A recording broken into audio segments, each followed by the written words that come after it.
Hello, everyone. My name is William Lane, and I am a rising senior at the University of Michigan.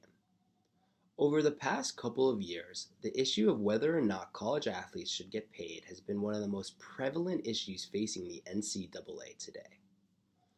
I personally believe that college universities should, in fact, pay their players as opposed to not paying them at all.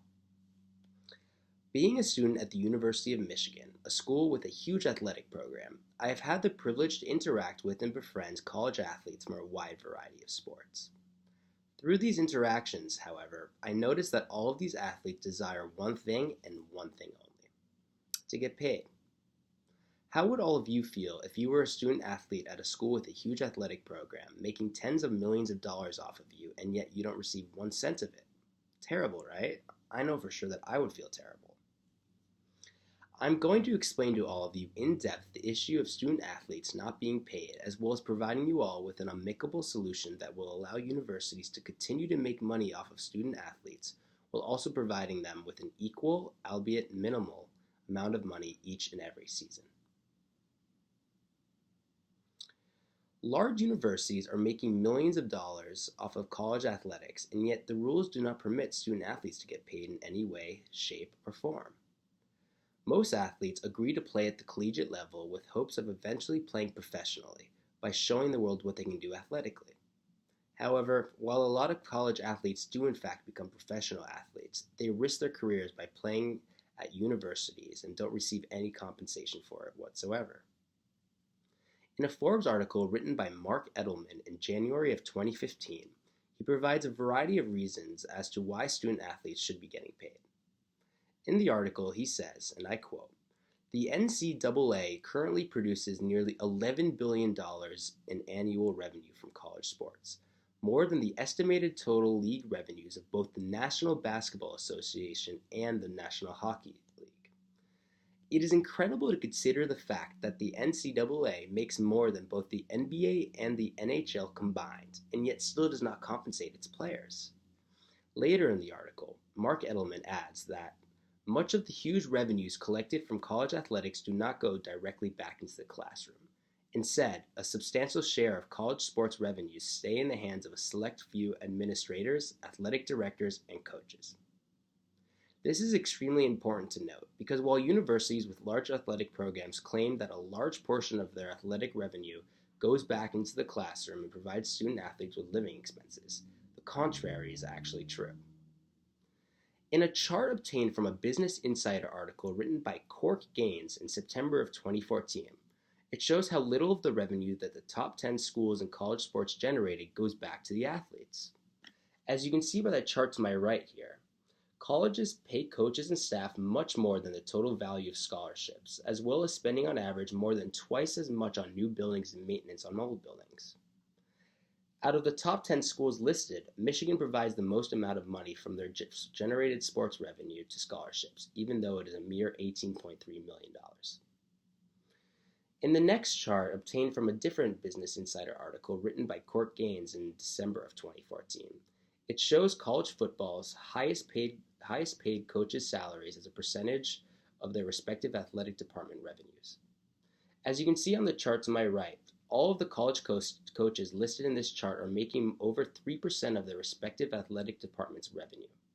These two charts should clarify to all of you how little money universities put towards scholarships and student athlete expenses and instead put it towards paying for other things that are not as important. While it is alarming to see how little universities are putting towards scholarships and instead are putting it towards building new buildings and paying coaches, it is even more concerning how they don't provide student athletes with enough money to go about their everyday lives. In an article written by Richard Sherman for the SB Nation in 2014, he talks about what Shabazz Napier, the star of the UConn men's basketball team, said about not being given enough money by universities to cover basic living expenses. Shabazz Napier is quoted as saying, "We do have hungry nights that we do not have enough money to get food in. Sometimes money is needed. I don't think you should stretch it out to hundreds of thousands of dollars for playing, because a lot of times guys don't know how to handle themselves with money.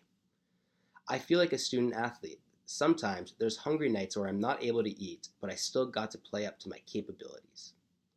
The fact that the star of a prominent men's basketball team admitted to the media that he didn't have enough money to get food on some nights is incomprehensible. These athletes are making their respective universities tens of millions of dollars and yet don't receive even enough money to afford a meal. This manipulative process that the NCAA has established is incredibly unfair to student athletes, and something should be done so they are compensated appropriately and are at least able to afford to put food on the table on any given night. Universities should pay all college athletes an equal, albeit minimal, amount of money every season so they can live comfortably, not be tempted to break NCAA rules for quick cash, and to start teaching them how to manage their money responsibly before becoming professional.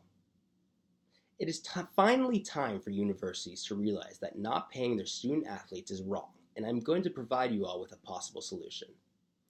Instead of paying each individual player on a team a different amount based on how good they are and how much they contribute to the team, what should happen is that all student athletes, regardless of how good or famous they are, should be paid an equal amount so they can live comfortably, not be tempted to break NCAA rules in exchange for quick cash, as well as so they can learn how to be responsible with money. A lot of professional athletes go bankrupt 5 years after retiring, and we need to start educating our college athletes so that won't happen in the future.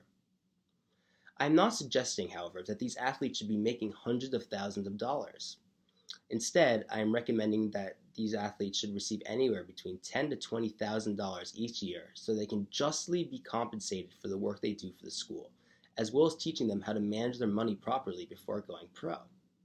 By doing this, universities will no longer have to face the problem of not paying student athletes, as well as continuing to significantly profit off of their athletic abilities and contributions to their teams. I've explained to all of you the issue of college athletes not being paid, as well as providing an amicable solution that will allow universities to continue to make money off of players, while also providing student athletes with an equal, albeit minimal, amount of money every season. I encourage all of you, after hearing what I had to say, to go and sign the next petition that argues for student athletes to get paid, because you will help correct a corruptive institutional system, as well as helping these student athletes get the money they deserve. Again, as you have heard throughout this speech, I strongly believe that these student athletes are deserving of some form of pay. I hope all of you walk out of this room today and realize how unfair it is that college athletes don't get paid, while the schools they play for profit tens of millions of dollars off of them.